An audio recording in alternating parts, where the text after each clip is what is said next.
Merci à Madame Stevens, le rapporteur, qui se concentre essentiellement sur les questions mises en évidence dans les observations finales. Elle tente en priorité de mettre l'accent sur les recommandations qui relèvent de la compétence de l'Union européenne et qui, par conséquent, posent des difficultés de mise en œuvre au niveau national.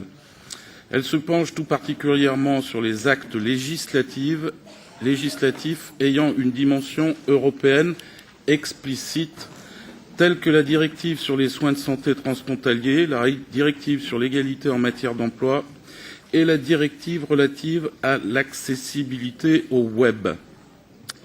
Madame Stevens accorde une attention particulière aux institutions de l'Union européenne elles-mêmes, car elles doivent donner l'exemple dans la mise en œuvre de la Convention. Cela passe par l'examen du statut du personnel et des pratiques d'embauche, ainsi que des manifestations publiques organisées par le Parlement et par d'autres acteurs dans ces locaux.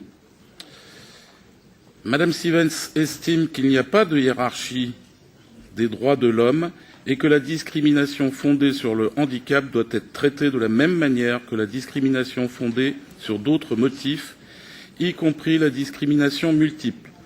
Cette approche importe particulièrement pour les femmes et les enfants souffrant d'un handicap et pour les personnes présentant des handicaps intellectuels et psychosociaux. Donc nous serons très attentifs et nous allons volontiers participer à ces travaux.